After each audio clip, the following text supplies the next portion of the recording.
Back to the Eastern Shore, breaking news and yet another fire. That's right. This is on Cashville Road in Onancock, and that's where Jason Marks is now. Jason, what can you tell us? Well, guys, I can tell you that just a short time ago, we were sitting in front of the Onancock Volunteer Fire Department when that page came out, another structure fire. It's right here, as you mentioned, Cashville Road, near Evans Wharf Road. It really is in one of the far stretches of Onancock, not in Onancock proper, but in the Onancock area, the Onancock mailing address. Now, we have several volunteer fire departments on the scene right now, including Tasley and Onancock firefighters. Now, when we pulled up alongside the fire trucks because we just followed them right here to the scene. When we got here, there was a building that was fully engulfed, covered in flames, obviously almost burned down to the ground by the time firefighters got here. Now, the dispatcher paged it as in one of those, an unoccupied structure, obviously too early to tell. Investigators with state police are already here on the scene. They've been driving around all night long. I've heard, along on my police scanner, I've heard the sheriff's deputies going to different abandoned structures in the area, checking those throughout the night, walking around in the wooded areas behind those, because we figured that there'd probably be another fire, and we're here live on the scene, on the phone. We're sending back some pictures for you, hopefully some video, so you can get them. We're really far out. The cell phone service is not very good in this part of Onancock, but we're going to work on those.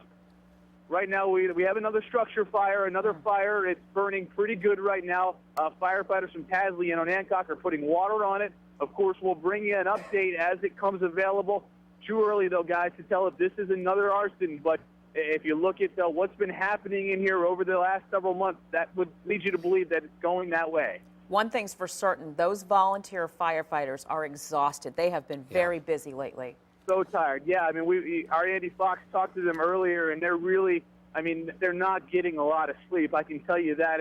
I mentioned it on Fox 40 on a sister station at 10. I mentioned that it's unusual to see firefighters at a volunteer fire department this late at night. It really is. Usually they go home, and what happens, and just to talk you through it, if you don't know, a volunteer firefighter usually has a pager or a radio that they take home, and then they just stay there. And then what happens is the dispatcher will page them out.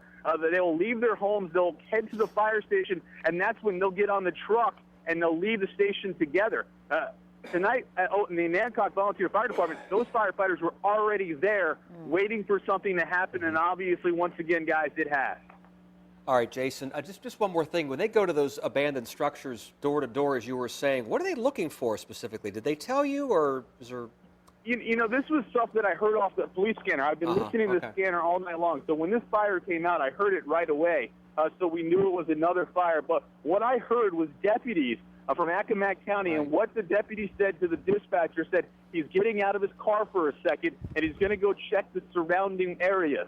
And so just to let the dispatcher know exactly what he was doing, he didn't say where he was, because they don't want the person who's setting these fires to know where they're checking. But what happened is the deputy got out of his car, he checked the building, this unoccupied building somewhere in the county. He walked around the wooded area around that just to see if there was anything suspicious around that area. And then that deputy got back into his car, he radioed the dispatcher and said, everything's okay. He used the word everything's 10-4, meaning everything's okay in this area. Of course, we don't know where that deputy was in the county. And then, of course, here we are. We have another fire tonight that they're dealing with.